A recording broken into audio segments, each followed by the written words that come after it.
Welcome, everyone. Very glad to welcome you here in Brussels and online.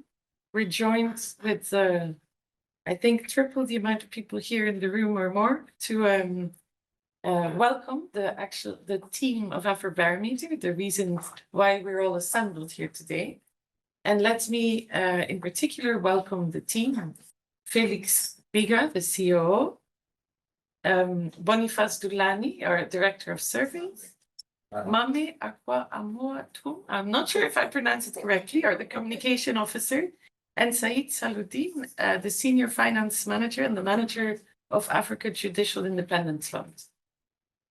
ECDPM and Afrobarometer have had a partnership MOU for quite some time already, but I'm very glad that finally today we can actually make it concrete and make our collaboration concrete and complete. So we're, as ECDPM, very happy to build a bridge and provide a platform here in Brussels to present the amazing work, data analysis, and provide an opportunity to get into dialogue with the Afrobarometer team. The first session will actually be Boniface, who will present some of the key elements of the flagship report, Democracy at Risk, particularly with the perspective of the African citizens, and that will be followed by a Q&A session. Unfortunately, the ambassador of Botswana couldn't make it, but all the more room for all of you to ask interesting questions and go into dialogue.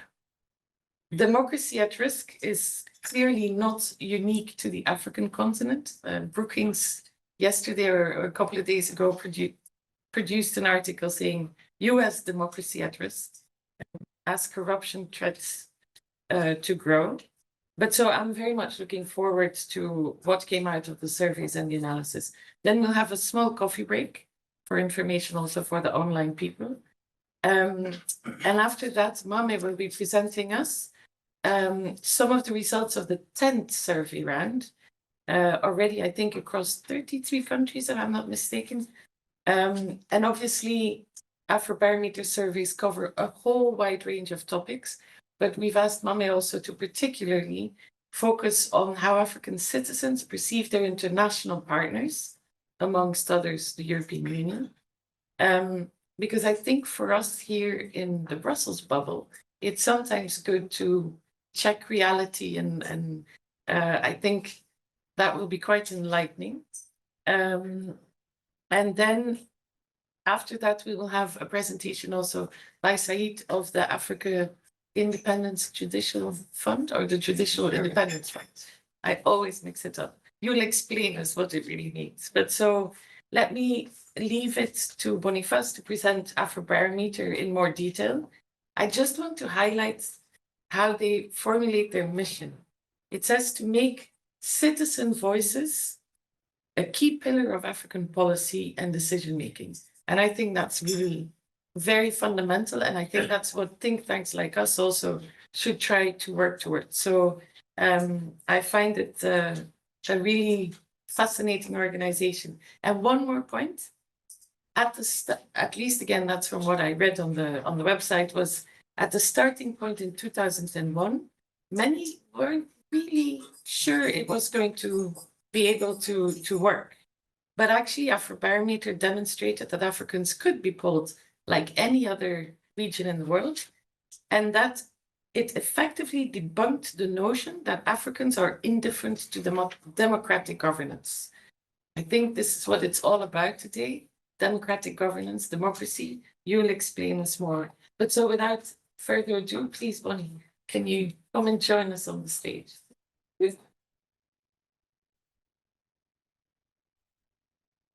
Oh, sorry, one more thing for people online who would want to follow in French. Obviously, we have no interpretation, but there are some benefits to artificial intelligence. If you want to, on Zoom, you have captions, and in captions, you can choose the language of your captions. So it is then no interpretation, but it is AI that translates our conversation. So if you would want to follow in French, there's an option if you want to do that online.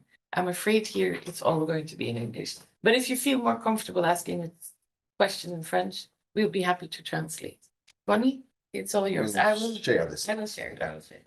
Okay, good morning once again, and thank you so much for honoring us with your presence this morning. And also let me take the opportunity to thank you, Catherine, and our host at ECDPM, really for being such gracious and fantastic hosts.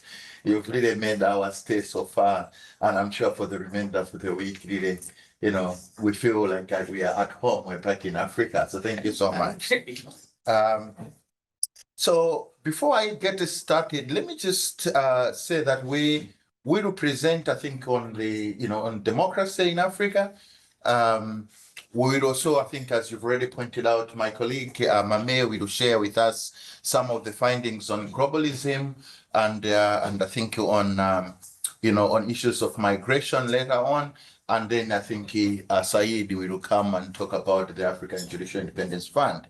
Let me just start by highlighting, just walking us through of who we are as Afrobarometer and why we exist. So, Afrobarometer started in 1999. And as our motto says, we want to give African citizens a voice.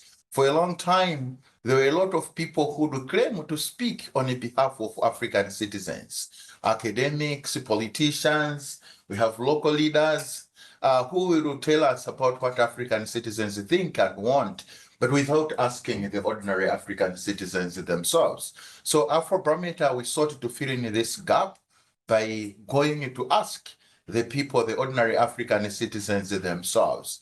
So we've grown from 1999 when we started with 12 countries.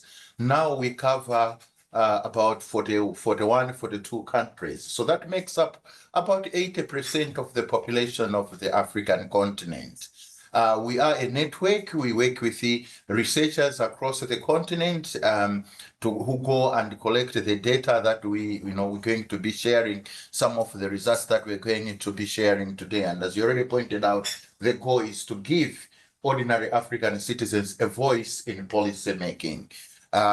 We usually, do these surveys in cycles of almost a year and a half now. So we started with the first round, as I said, with 12 countries in 1999.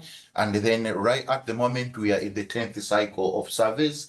And our goal, and I think our target is to cover up to 39 countries. We wanted to cover more, but due to some challenges in terms of, the logistical issues in a number of the countries, we haven't been able to meet that target. So just to share a map of where we currently cover, we're covering almost all of the continent, although there are some countries in there, and you see there in the middle, the Democratic Republic of Congo, we're not presently covering. I think part of the reason is that for us to draw a national representative sample, we need very recent census data, and usually that should be with, no more than 10 years old. Unfortunately, for the DRC, the last census was in 1975.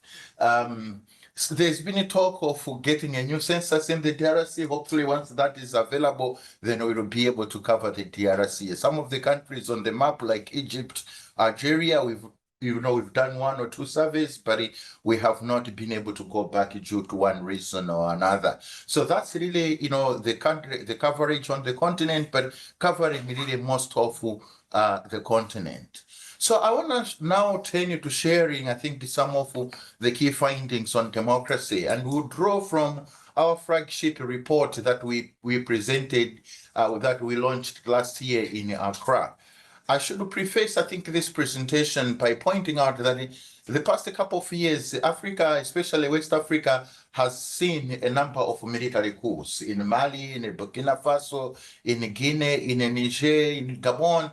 And I think, seeing some African youths, especially on the streets in Bamako, in Ouagadougou, celebrating, this has created the sense that maybe democracy on the African continent is at risk, and that there is a strong enthusiasm, or at least it's been interpreted to mean that there is a strong enthusiasm for military rule. And I think the results from our surveys actually show otherwise, that yes, there were people who were celebrating, but when you look at the populations of those countries, I think the people that were on the streets celebrating were just a very, very tiny minority. And that the general view is that there is a strong support for democracy on the continent. So we see that democracy on the African continent has remained strong and remains strong and resilient, notwithstanding, I think, the challenges, the economic, socioeconomic challenges that we are experiencing on the continent. Indeed, growing majorities for African citizens also demand, I think, government accountability as well as good quality elections. So remaining, generally speaking, committed to democracy. But of course, when we also look over the last decade, we also see that there has been some decline in support and commitment to democracy. And I think we attribute this, I think, to a number of factors that I will show in a moment. But I think more worrisomely, perhaps, is that the rejection of military rule has declined. So while support for democracy, rejection of non-democratic alternatives like one-party rule, dictatorship, rejection rates remain strong, but rejection of military rule has gone down. Indeed, when we look across the continent, we see that more than just slightly over half of the citizens on the continent tell us that maybe the military should step in when democratic leaders fail and let down the people. This is not to say that the people are saying they want military rule, but rather they want the military to step in to clear the mess before they go out. Of course, the military, once they step in, usually they are very reluctant to leave the stage. So, but there is that expectation that maybe they can come in and then, clear things up and then leave. So we see that fewer than, if we could move to the next slide, sorry. So fewer than half of citizens on the continent also consider their countries to be full democracies. So there is concern about the quality of democracy. So on one hand, the demand for democracy remains strong. It's on the supply side that a lot of African citizens are expressing concerns on. And we look at this as a very positive thing because, it shows that African citizens are also looking at the poor quality of democracy and saying, we can do better and we do need better democracy than that which we are currently getting. So we see this as, I think, perhaps a foundation for building support for democracy and that is strong support, some demand for better democratic reforms. I think we would be more worried if people told us that they don't want democracy and then they are not getting it, then I think we would be heading in a very wrong direction. But in this case, support is high. It's the demand side, I think, that requires, I think, to be addressed. So again, in a nutshell, I think when you look at some of the factors that explain, decline and this kind of, disillusionment and dissatisfaction with democracy, by and large, we see that I think that's being driven by economic factors rather than political factors. So I will share, I think, just a number of slides just to show, to illustrate and visualize, I think, these trends and looking at the demand side of democracy for one. So when we ask, rejection of dictatorship, for example, across the 39 countries that we asked this question, rejection, almost 8 in 10 of the African citizens tell us that they do not want one-man dictatorship. A more or less a similar number also reject one-party rule, but it's the rejection of military rule that is slightly weaker. So only about 2 in 3 African citizens say that they're rejecting military rule. I should say that 66% is still quite a good number. But when you compare that with the rejection of one-party rule and the dictatorship, we would, of course, want to see, I think, that rejection of military rule also slightly higher. And that in previous surveys, actually, rejection of military rule tended to be the highest in terms of rejection rates among these authoritarian modes of governance. So I think there is slightly some creeping enthusiasm for military rule, but this is largely driven by the disillusionment with economic performance of the democratic countries and this sense that maybe we should try military rule. And I think, I'm sure Mame will talk about this later on when she talks about the youth. That, in part also, this is also driven by the youth badge in African politics, that you have a lot of young people that never lived under military rule. So when democracies are failing to deliver on their needs, then they started to think, oh, maybe we can try military rule, in large part because they've never lived under military rule. So when you look at this in terms of disaggregation by age, you actually find that people who are African citizens who are older and have lived under authoritarian rule or indeed military rule, they'll tell us that, look, yes, democracy is letting us down, but it's still better than going back to the old days of military rule. So when we, aggregate people who reject military rule or authoritarian rule and also tell us that they prefer democracy, we see then that 66% or 2/3 are telling us that they reject there is still support for democracy. Now, we wanted also to put this in context with other, global regions, because we know that Africa is not alone in the world. And as Afrobarometer, we're so part of the Global Barometers team, so we also collaborate with other barometers across the world. So comparing this, we see actually that in terms of preference for democracy, when we compare with Asia, the Arab barometers and the Latino barometer, actually preference for democracy is strongest in Africa at 66%, 66% saying they prefer democracy to another form of government. So as much as we're concerned about democracy being at risk, actually, when you compare with other global regions, Africa is doing much, much better compared to these other global regions, as you can see, in this graph. But as I said, I think, if we move to the next slide, I think over the past couple of years, we've seen these kind of changes in preference for democracy. So in a few countries, we've seen, I think, if we compare over a 10-year period, there are a few countries where support preference for democracy has gone up, and this includes in countries like Eswatini, Sierra Leone, Kenya, and others. But generally speaking, I think the general story here, as you can see, is that the preference for democracy has declined by about 7 percentage points on average in the 30 countries for which we have comparable data. But I think most tellingly, I think I would like you to draw attention to the last country on this slide, South Africa.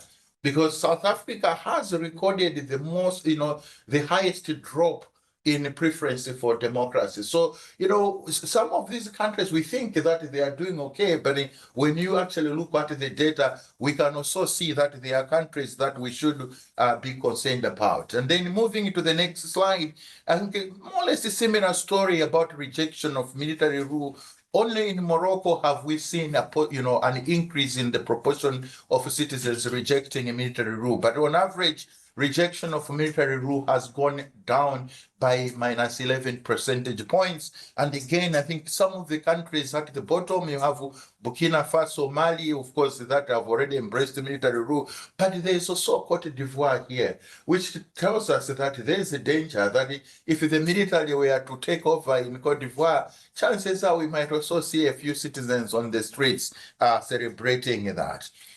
In terms of satisfaction with democracy, as I already said, generally speaking, I think people are disillusioned with the performance of their democratic countries. And again, another minus 11 percentage drop in overall satisfaction with democracy, even though, of course, there are countries that have, increased, people have expressed, higher satisfaction, like Zimbabwe and Togo and Morocco, but Botswana, Mauritius, and South Africa, actually, some of the countries that we consider to be the strongest democracies on the continent have actually seen a decline, a huge, really sharp declines in satisfaction with democracy. Of course, this might also tell us that the African citizens expect a lot from their democracies. But again, comparing this to other countries in the world, we actually see that, here, satisfaction levels with democracy on the African continent are much lower compared to Asia and the Eurasia barometer. So African countries, rank, I think, like number 3 with a combined, I think, 38%, so just over 1/3 saying they are satisfied with democracy.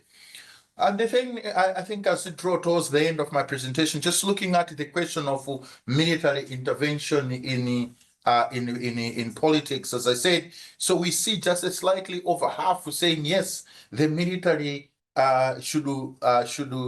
it is legitimate for the armed forces to take control of government when elected leaders abuse power for their own ends. So it's only on that condition that when elected leaders abuse power, and really high numbers across the continent, really with Mali, Tunisia, and Cote d'Ivoire up there with nearly 1810 telling us that yes, the military should intervene. But generally speaking, it's a similar picture across the continent with just a few exceptions. So there is, I think, that dissatisfaction with democracy translating into support that, well, maybe the military should step in. And then, as I said, the drivers of change include largely, economic factors and a few political factors. So in terms of economic performance, government management of the economy, creation of jobs, as well as providing, I think, electricity. All these have positive effects on satisfaction with democracy. And then on the political side, I think when the president's corruption, as well as corruption at the central government level as well as the local government level, tend to have negative effects on satisfaction with democracy. And again, the support for democracy, on the other hand, we see that it's largely driven by political factors like a free and fair elections, when officials are punished, and then when also ordinary people are rarely punished and the like. So there are some positive political effects as well as negative effects, so as drivers of change. So in conclusion, then, I wanted to just emphasize that there is a strong support for democracy among African citizens, notwithstanding the challenges that we face on the economic as well as social front, and that this commitment for democracy really has appeared to be very resilient over time. But even against this disappointments with government performance as well as delivery of economic progress, among others. But popular satisfaction. So the main story here is that preference for democracy remains strong, but satisfaction levels are low. So that's, I think, the challenge for African governments to deliver on what their citizens want. And that is what, if their failure to deliver is what really reducing overall satisfaction in democracy. So if it was an equation, I guess, it would be good to say, let us address the supply side of democracy, and maybe we shouldn't be as concerned with the demand side of democracy, because the demand side remains quite strong. It's the supply side where the problems are. So I wanted to stop here, but of course the flagship report itself is quite a very big document, contains quite a lot of analysis and material, and I believe we have a few copies that we will be sharing, but there are also, I think, copies available online and available for downloading. So thank you so much once again. Thank you. Quite a challenge in 10 minutes to actually present that wealth of information indeed, but thank you to give us a flavor. Yeah. I just have a small question. I'm not an expert on governance and democracy at all, but when you ask the questions to the citizens, from what I understand, you work with different think tanks or other organizations that actually do the surveys in the respective countries. And it's a broad spectrum of citizens in the country. But when you say democracy, do you define in your survey what you understand with democracy, or how does that work? Because different people might understand. Yes. Yeah, I mean, it's a very good question, Catherine, because it's also one, unfortunately, I get asked a lot. So okay. I have already answer for you. Perfect. Yeah, so for the questions on the democracy, we do not translate actually the word democracy. So if we are administering the survey in an Anglophone country, we use democracy and only translate the word democracy when the respondent says they don't understand the word. And the same in Francophone countries, we use French. In Lusophone countries, we use Portuguese, and the same in Arabic-speaking countries. But of course, every now and then, we've also asked our respondents, what does democracy mean to you? And of course, democracy is such, a huge concept, and that even if we were to go around this room, I'm sure everyone will give their own definition of democracy. But I should say that, in 2002, one of our founders actually wrote a paper on this very topic and demonstrated that actually African citizens are much far better placed to give a definition of democracy compared to the other global surveys that we are part of. So yes, I mean, people give us different meanings of democracy, as indeed they should. So however they define democracy, it is that definition of democracy that we take into account in the surveys, because otherwise the surveys are actually administered in the language of respondents' choice. So in every country where we're doing these surveys, we do translate into local languages that are spoken by at least 5% of the population. Right. So that's quite a lot of languages that you have to deal with. I mean, I know like in Uganda, we have to translate into 28 languages. In Nigeria, again, more or less a similar number of languages, because we want the respondents to feel comfortable to answer the questions so that we do not get anything lost, in the translation.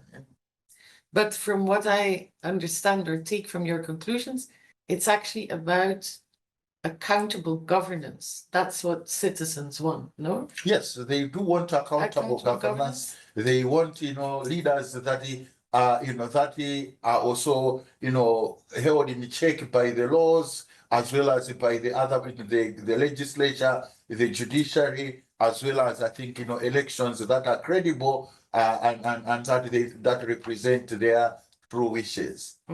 Yeah. I was going to read something I just read from International Idea and their work on their state of democracy, the key findings. And one of them was indeed about actually in nine African countries are in the top world levels of participation in democracy.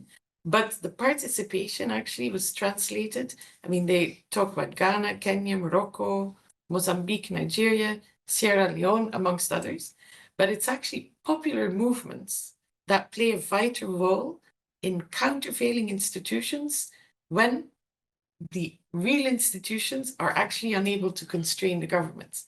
Of course, the problem is it's often associated with quite a bit of violence, those protests. So they suggest actually that countervailing institutions should be the last resort, but it is still, they interpret the will and the demand of people, African citizens, for democratic governance to deliver what they're about. But so it's still that tendency to go towards the street and the violence means it's because some of the actual democratic institutions are not playing their role in terms of supervising governments and others. I would agree with that. I would agree with that observation very strongly. And I think we just need to look at what happened recently in Kenya with the demonstrations and the protests.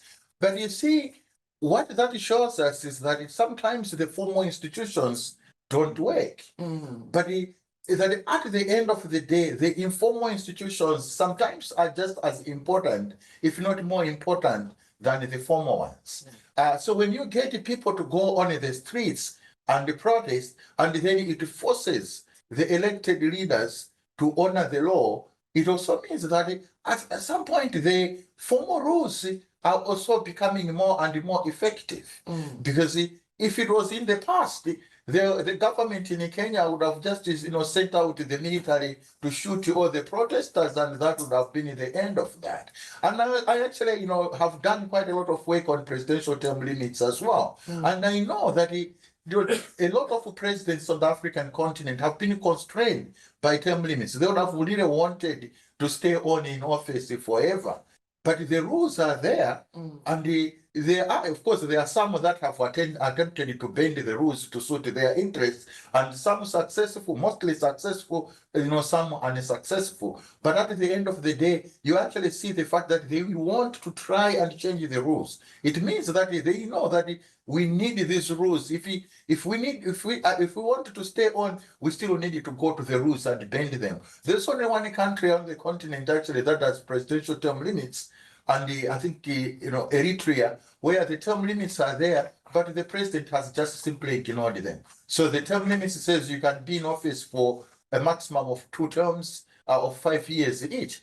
But the President Afaweki in Eritrea has been there since 1991. He hasn't even bothered with changing the constitution. But for the most part, they will try and change the constitution. So the rules, the formal rules, are also increasingly becoming more and more influential over time. But sometimes it depends. It takes the citizens to go and defend these formal rules. And I think that is also why we are saying that the fact that we have strong demand for democracy is a good thing, because when the leaders try to undermine democracy, then the citizens, you see them on the streets fighting for the maintenance of democratic politics. In the past, would have just been resigned to fate and say, okay, let everything be, and let the leaders do whatever they want. So there's risk, but there's a lot of hope. Yes, there is, yeah.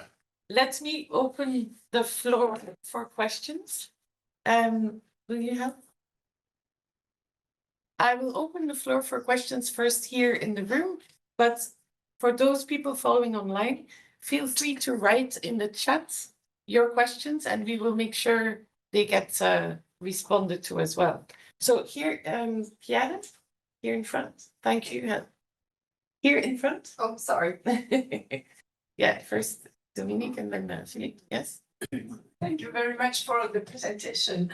I have just 2 questions. One is in the line of what you raised. I was wondering if Afrobarometer is doing specific poll on the key elements of democracy. For instance, would you ask question on the independence of the judiciary? Is the judiciary in your country considered independent, or about the oversight responsibility of the parliament on the executive, or about the freedom of press, freedom of opinion, respect of fundamental rights? I mean, because that's what the democracy is about, and maybe some key elements of that is not there. And I would also think political parties. What do you think about your political party? Because very often it's a one-man political party without really a structure, etc., which makes elections sometimes a bit complicated. So, first question. Second question on in countries that you mentioned that have been subject to military coup, is it possible for Afrobarometer to do polls in those countries? Do the military rule agree that it takes place? Because it would be very interesting about all the hope that was expressed in the street by some young people to see what they think about 2 or 3 years after. Can I just ask you to present who you are? When you Sorry. My name is Dominique Delicourt. I was a member of the European Union and posted in Senegal for 4 years as ambassador. And in fact, Senegal is a very interesting case to because I saw a lot of dissatisfaction in 2023, but now in Senegal, the democracy is evolving in a very interesting way. And so that would be an interesting subject of polling as well. Okay. Thank you.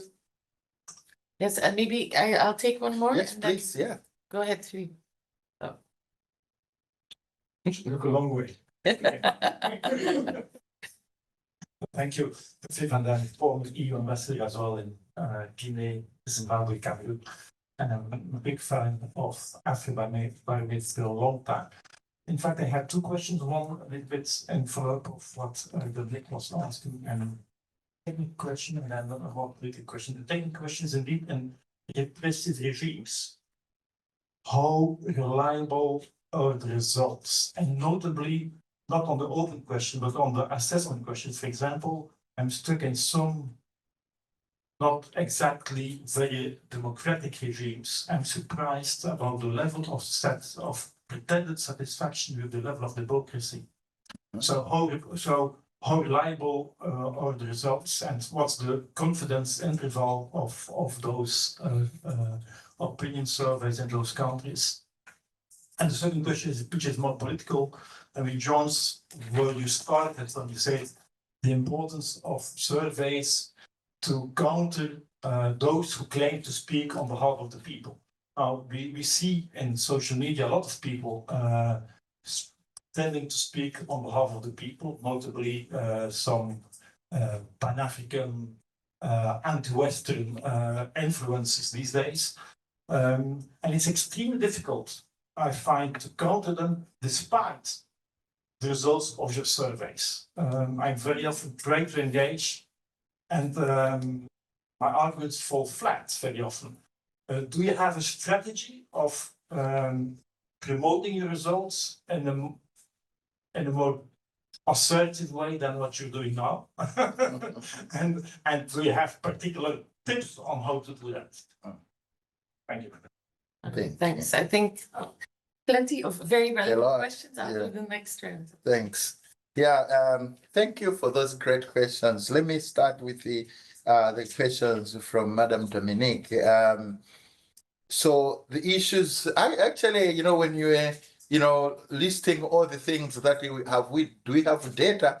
And actually, I was just ticking off everything, and I'm thinking, oh yeah, we have data on that. On the independent judiciary, yes, we do have actually quite a lot of questions on judicial independence, oversight functions of even the legislature, freedom of the press, of the media. Yes, we have questions on that. Not only are we asking whether there is freedom, perceptions on whether there is freedom of the media, but also, whether people want that freedom of the media. So in a way, similar approach, the demand and the supply. And we actually see that there's demand for judicial oversight, legislative oversight of the executive, as well as the media oversight. I think there's also maybe a lot of enthusiasm about the media independence, but of course, on a continent as large as ours, you can also expect that there will be variation from country to country. There are countries where the media, people think that the media has indeed a lot of freedoms, and then there are those countries where there's constrained space left for the media to operate on.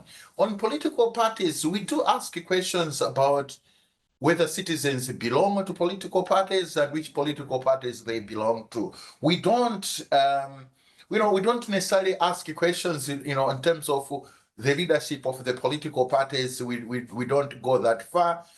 We could, if there was, of course, interest in that, but at the moment, we really don't go, into those details. The questions on countries under military rule and whether we can conduct surveys in those countries. Actually, this year, last year we wanted to do a survey in Niger, and the government authorities told us, no, you cannot do your surveys under military, in a state of military rule. So they flatly told us, no, you cannot do that. On the other hand, in Guinea, we were able to do surveys quite okay, and actually even presented some of the results to the government, the military authorities in Guinea. In Burkina Faso, we had to make some adjustments to our questionnaire. So when actually the current survey results are released later this year, we will not include Burkina Faso because we had the questionnaire there was just different, and because of the population movements, it was really difficult to draw a sample that we can feel confident that is representative of the views of the citizens of Burkina. But nonetheless, we are still able to ask questions because we wanted also to use this as a form of an experiment to see what citizens really think under a state of military rule. And indeed, before that, the previous survey in Burkina Faso, half of it was done before the military coup, and the other half of the interviews were done after the military coup. So we used that as a natural experiment again to compare and contrast whether there were changes in citizens' voices before and after the military coup. Then the question on these repressive regimes and how reliable are the data from these countries. I think there are countries that are quite repressive, but the citizens will also speak out and they will tell us that our government is not democratic and it is repressive. And I'll give you a very good example, would be Zimbabwe. You know, throughout the years of President Robert Mugabe, Zimbabweans would actually tell us very frankly that, no, we are not a democracy. So you have countries that are under non-democratic rule and the citizens will tell us so. And then you have countries that, you know, in 2011 in Ethiopia, when we did our first survey in Ethiopia, we also decided to withhold the results of Ethiopia because after in-depth analysis of those results, we realized that there was something really seriously wrong because there was a sense, and we have questions in the survey that is seeking to also capture whether the citizens are speaking in fear or not. And it was clear that there was quite a lot of fear among our respondents in Ethiopia in 2011, that they were just not as truthful as they could otherwise have been. But these are a few exceptions. So one of the criteria for us to select a country for our surveys, we also look at countries whether people, we do an assessment, both I think, remotely and also in a country, to assess and ask people whether citizens in those countries will feel free to speak out openly and answer questions and even give us voices of opinions that are critical of their governments. So that we use that as a criteria. So we have not done any surveys in Rwanda, for example, because our assessments of Rwanda, and we've done, I think, 2 of them over the past couple of years, have demonstrated to us that I think the citizens of Rwanda will just not, the environment is just not free enough for people to tell us what they truly think. So we have those kind of contrast in some of these countries. So the importance of surveys in countering the voices of those who claim to know better than the people themselves. And I think even, when we present these results, and I'll ask my colleague Mame to talk about the dissemination part, that how do we share these results with the different stakeholders. But I should say that a lot of governments, of course, over time, have increasingly embraced our data. I think in the early years of Afrobarometer, there was usually just dismissal of survey data, especially when it speaks against what the governments have been trying to project as happening on the ground. But I think increasingly we see that a lot of governments have embraced this data as a counter check on to what they are, especially political leaders, what they are told by their own officials and indeed their own political party people. So there's I think more and more countries and governments that are embracing this data. But of course you're right about social media, especially on the continent, and the misinformation and the disinformation, and how even data like this can either be twisted to suit particular ends and means, and also it may not even be sufficient to counter some of the misinformation that is out there. But at least it provides a basis that the data is out there. It's a public resource. So we make all our data publicly available. So people who want to know what exactly the people want, I think you can also go to the data. But we've had people who would even challenge the data because it does not speak to what they want to project. I have in mind in Uganda where we've had some people saying, no, your results don't tell us the truth on the ground, because we've done our own survey, and the Uganda opposition leader Bobby Wine is much more popular than President Museveni. That's not despite the fact that our data shows that there's still some kind of support for President Museveni, in large part because a lot of people are disillusioned with an opposition that continues to be splintered. So you have people that don't like that narrative and they want to project a different narrative, and they may do their own surveys on WhatsApp, on Twitter, maybe with a small sample, and say, yeah, these results are better than those that Afrobarometer have been sharing, notwithstanding, I think, the rigor of our methodology. Thank you. Thank you. Were there Andrew in the back, and then those two. Jullie nog een vraag stellen? You want to follow up question? And maybe also maybe The follow-up starts. Yeah. I think it's better. Okay, a follow-up, and then Andrew and you. Again, in these whole political conflicts, have you considered organizing also pre-electoral opinion surveys? Because in a lot of countries, the legitimacy of democratic of elections is very often questioned because there's no benchmark about what people really think in the run-up to elections. So in a lot of countries, there's the idea of organizing on a more systematic basis opinion surveys, pre-electoral opinion surveys, but that's of course extremely sensitive. Have you thought into that direction? Yeah. Okay. Andrew, and I have a question from Emma online as well. Check. We have about Thank you. I'm Andrew. I'm from the University Libre de Brussels. I'm also South African, so it was quite interesting what you have showed us. First, I have a couple of questions and then perhaps also a comment linked to the last one.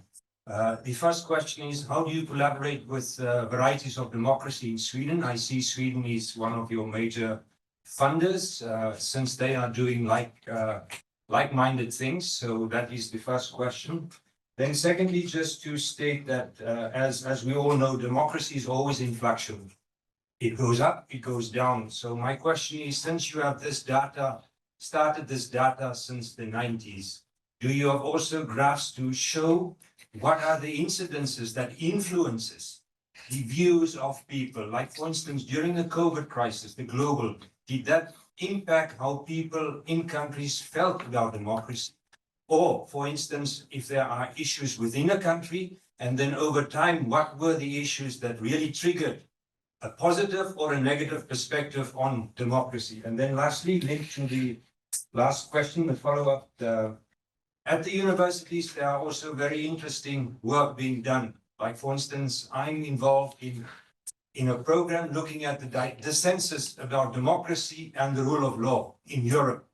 And there are obviously linkages because what happens outside of Europe influence what happens inside Europe. So the same, I think the graph that you have here up now, I think given that there's now a positive perspective in terms of EU-Africa relations now, I think it will be better next year than the previous year. So these are the instances that I just want to say that, yeah, we are quite interested to collaborate with you. And I think we can learn a lot from the data you have, but we can also maybe correlate what you have. The other program looks at basically the polycrisis and how it impacts EU-Africa relations. So I think all these things, so afterwards I can talk to you and see how we can take things forward. Thank you. Thank you. That's wonderful news to me. Good morning, and thank you for your presentation. I'm Daniel from European Partnership for Democracy.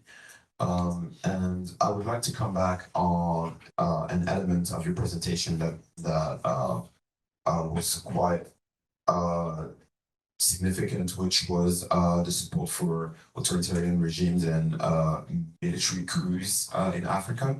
And I'd like to refer to two particular cases, which are the cases of Mali and the case of Gabon. So, and I would like to know, how do you see these cases impacting? So it's a bit more of a perspective question. How do you see them impacting the results of your future surveys in terms of support for military coups and authoritarian regimes, especially with the case of Gabon, where many would argue was actually somewhat of a success? Do you think this sends a scary signal, or on the contrary, do you think that is something that is positive looking onwards in terms of democracy for the continent? How do you see the impact of that? Thank you. Thank you. I have a question from Emma, but if you agree, I think that's already plenty, so maybe Okay. you can add. Let me take Yeah. these questions because I also wanted to prefer maybe before I come in, Mame to share with us what we do for the dissemination and how we, share some of these results beyond, I think, the engagements like this one. So, Mame, please. Yes. So building on what Bonnie said, we usually try to go heavy. Just a minute, Mama, so that the people online can also hear that. Okay. Right. Yeah, so beyond what Bonnie said, we like to go heavy on the in-country dissemination where these national partners who conduct the survey on our behalf then disseminate it locally, so they disseminate it within their context, so it's better appreciated than we would with these global engagements. So for instance, as part of the in-country dissemination, you are required to share the findings with the government first, a day before you do the public event. Right, and by and large, we see that many African countries, especially the governments, are embracing this engagement where we share the findings with them first before we go out to the public. And you're mandated to do like 4 dissemination events publicly, and supported by Afrobarometer, of course, online on social media. So that's very robust because at this event, we invite people, different actors, media, even political actors, based on some of the topics, and they really engage, dissect the data. So that's how we go hard with these dissemination. But even beyond that, we do have at the top AB level strategic partnerships with the universities, with academia, with like what we're doing here, where we use these other platforms to share the data as well on the AB social media. Every day we're creating visual representation of the data, whether in graphs or in video form, where we churn out, depending on whether a country is doing a dissemination or not. So these are the various platforms and avenues that we use to push out the data on a daily basis. Thank you. Thank you, Mame. So the question on the pre-electoral surveys. We have done pre-election surveys in a number of countries, but not all of our survey countries. So Uganda, for example, we've done, I think, 3 pre-election surveys. Zimbabwe, if I'm not mistaken, we've also done 3 pre-election surveys. Ghana, we have done. And then last year, before the South African election, we also did a pre-election survey in South Africa.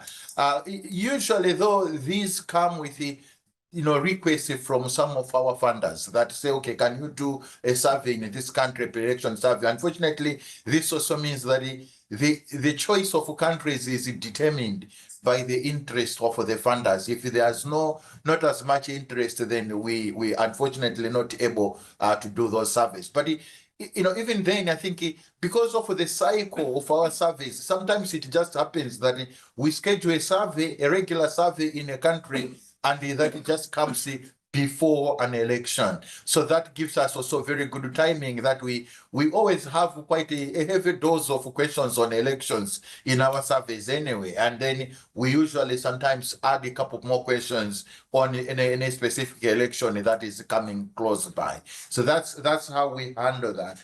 Then there was, Andrew, I think the question on the collaboration with the VDEM. Of course, we are familiar with the work of VDEM. We get invited to attend, I think, their dissemination events.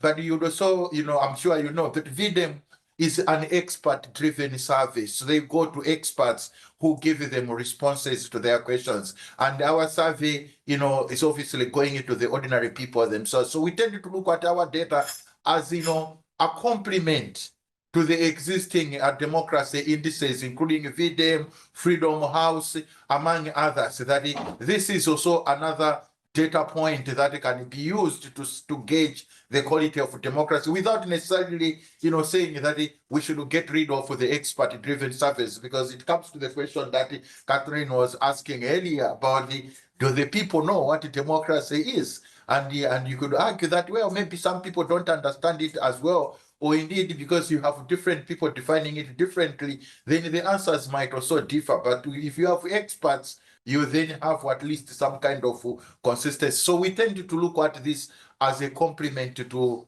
data sources like the VDEM. Yes, I do agree. I think democracy goes up and goes down. I think Samuel Huntington talks about the democratic waves. It goes up, it goes down. And that's also true on the African continent. I have to say, we have not done any analysis yet to see what are the drivers that contributed to the rise and the fall of democracy on the African continent over time. But at least we do have that data available on our website. So I will really take you up on that, suggestion for further collaboration and engagement, because I always worry that sometimes we focus mostly on the most recent data that we have generated, forgetting that we have quite a treasure trove of data going all the way back into 1999. That gives us a huge opportunity for trend analysis that we could do. So I will follow up with you on that. And indeed, the issue of the linkage between democracy and the rule of law, yes, I think that's quite a key area, and that's also why we have as Afrobarometer now the Africa capacity, judicial. Now you see what you have done, Catherine. I'll put it in the Judicial Independence Fund. So that's why we also have my colleague Rita, you will be speaking about the Judicial Independence Fund, because we also believe that the judicial independence is a very key part of the survival and the future of democracy on the continent. We've seen, I think, in 2 cases in Kenya, in Malawi, my own home country, where elections were nullified by the courts because they were found to be inconsistent with the laws governing elections, and that we ended up having fresh elections in those kind of contexts. So that just highlights really the importance of an independent judiciary on the African continent, and my colleague, I think, will be speaking to that. Daniel, again, I think the issue of support for military coups. Now, you mentioned the country, Gabon and Mali. I would also add Niger. So as a Democrat myself, it depends to me when we see military coups taking place on the continent, and I always cringe when I hear there's a coup here and a coup there.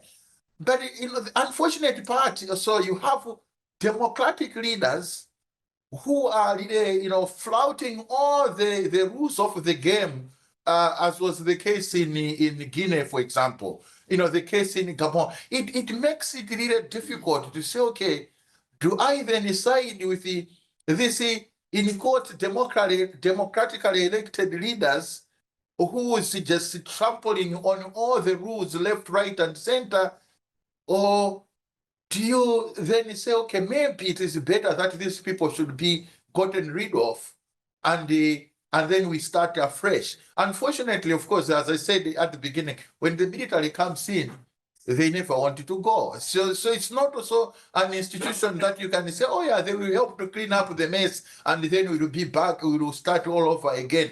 And that usually doesn't happen. So that's the dilemma that a lot of Democrats on the continent really face. That do you support a democratically elected leader who just doesn't seem to care, and then do you say, okay, we still have that person rather than getting rid of them?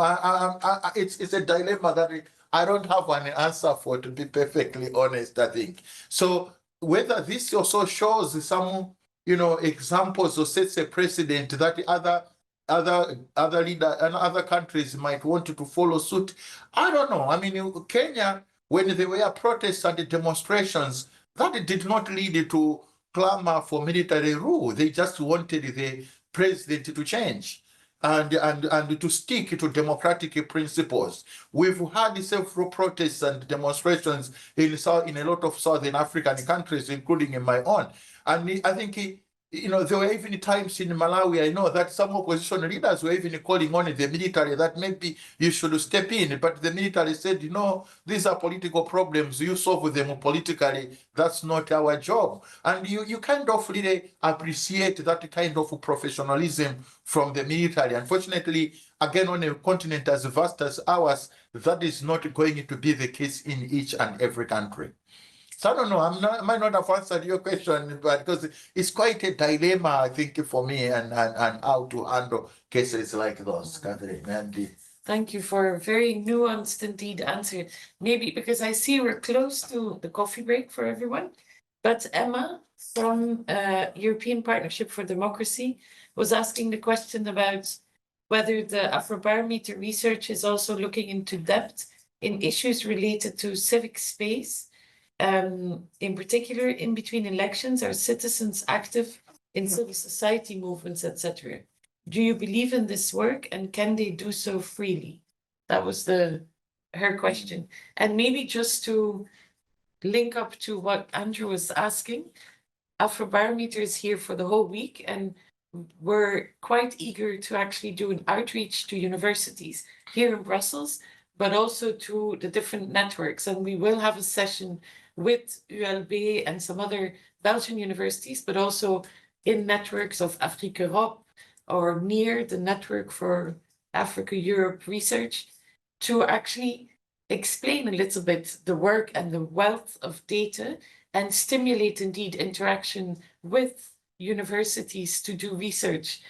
You might not be able to do all of that, but actually linking with PhD students who would research the trends that you were talking about. I think that's really another important arm of the work of Afrobarometer. But so just before the coffee, the question about civic space. Okay. Yeah, I think just to follow up with very quickly on the point you make about linking with universities, I think, in today's virtual world, I think it's also possible for us to link with the universities, in Europe, even when we are based on the continent. But when we also have engagements like this, obviously just to extend and reach out to other universities that would want to have much more extended engagements, we'll be happy to take that up. The issue of participation in between elections, I think this is quite an important question. And we do ask a lot of questions on political participation in Afrobarometer, not only voting. Actually, when you do surveys and you ask questions about voting, there are papers and papers out there that say, people exaggerate voting in surveys because there's a social desirability. You ask people, they didn't vote, but they know they should have, so they'll tell you, yeah, I voted. So usually the surveys will overestimate the proportion of the populations that actually voted.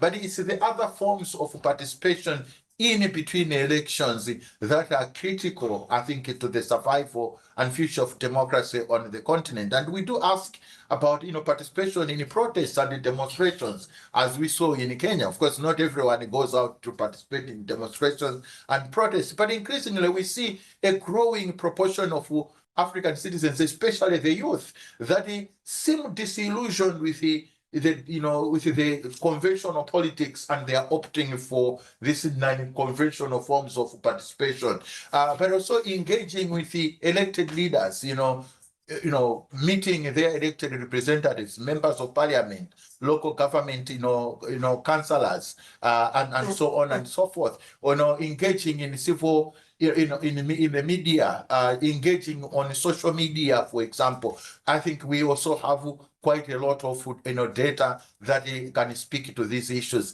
When I have to speak about Afrobarometer, I always feel it's a shame that now I have to present on a democracy, because I could have come here and spent the last 1 hour talking about climate change. I could have been speaking about elections. We could have been speaking about issues about sexual and reproductive health rights. There's just so much that is available in our surveys, and that I can just encourage people to go to our website and take a look at what we have, and then reach out to us if you need, I think, in data. Of course, I think to come back to Emma's question, we also, regularly review what questions we ask in our surveys. So we will also take requests from people and suggestions that if there are issues that we feel, yes, I think this is something that we should be pursuing, we will always take it up. So in the coming surveys next year, we have new questions on globalism. We have questions on populism and populist leaders.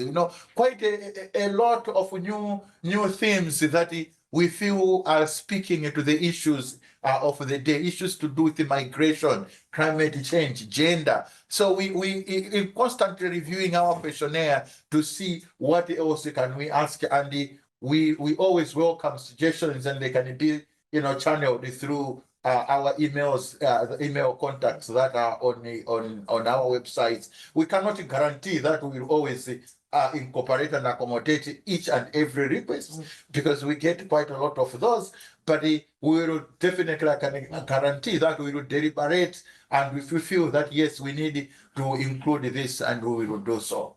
That's Thank actually you. how we started also as ECDPM, including Yes, the question about the perceptions of how Europe was being perceived. exactly. But thank you so much. I think we should make a date, and you come back every year on a different topic, and you. We would very much love to do that. Okay. Yeah.